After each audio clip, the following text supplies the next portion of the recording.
Louvado seja nosso Senhor Jesus Cristo, para sempre seja louvado. Amados irmãos e irmãs, hoje, segunda-feira, estamos celebrando São Francisco de Sales, nascido em 1567. Foi um grande sacerdote, se tornou bispo e foi muito importante para a Igreja, pois ajudou no campo da evangelização. E hoje nós queremos também proclamar o Evangelho de Marcos, capítulo 3, versículos de 22 a 30. O Senhor esteja convosco, Ele está no meio de nós.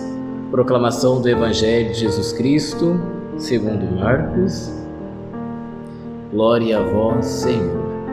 Naquele tempo, os mestres da lei, que tinham vindo de Jerusalém, diziam que ele estava possuído por Beelzebul, e que pelo príncipe dos demônios ele expulsava os demônios. Então Jesus os chamou e falou-lhes em parábolas. Como é que Satanás pode expulsar a Satanás?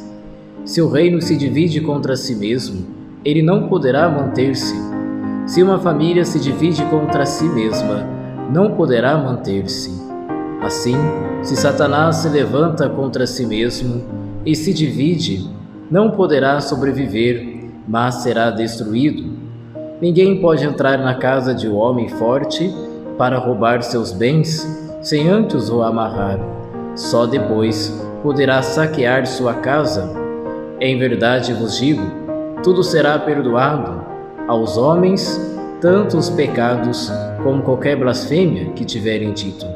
Mas quem blasfemar contra o Espírito Santo nunca será perdoado, mas será culpado de um pecado eterno. Jesus falou isso porque diziam: ele está possuído por um espírito mau. Palavra da salvação, glória a vós, Senhor. Amados irmãos e irmãs, no evangelho que nós acabamos de escutar, os fariseus então começaram a dizer que era por Beelzebul que Jesus estava expulsando os demônios. Amados irmãos e irmãs, os fariseus disseram isso porque infelizmente não acreditavam que Jesus era o Filho de Deus. Não acolhia Jesus, não via Jesus como Messias, o Salvador.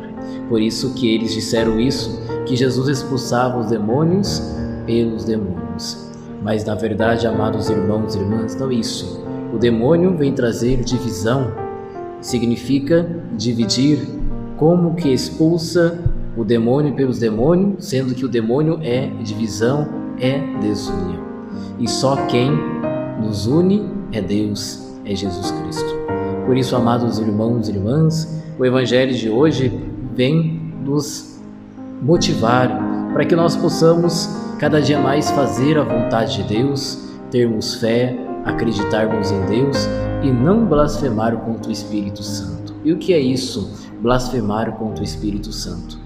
É a gente não reconhecer que Jesus é o caminho, a verdade e a vida. É a gente não reconhecer que Jesus é o Filho de Deus, que Jesus é o Salvador. Infelizmente, os fariseus não reconheceram que Jesus era o Filho de Deus. Amados irmãos e irmãs, se você, melhor dizendo, quer que Jesus transforme a sua vida, transforme a sua família, se você quer que Jesus derrame muitas graças, muitas bênçãos na sua vida e ajuda você a enfrentar os desafios da vida, nós precisamos reconhecer que Jesus é o caminho, a verdade e a vida. Peçamos a Deus, então, amados irmãos e irmãs, que Deus aumente, então, a nossa fé. Que a exemplo de São Francisco de Sales, ele que entregou, doou totalmente a sua vida em evangelização da Igreja, que nós possamos também doar nossa vida somente para Deus e que nós possamos continuar acreditando e tendo fé em Jesus. O Senhor esteja convosco, Ele está no meio de nós. Pela intercessão de Nossa Senhora de Lourdes, de São José e de São Francisco de Sales, abençoe Deus Todo-Poderoso, Pai, Filho e Espírito Santo. Amém.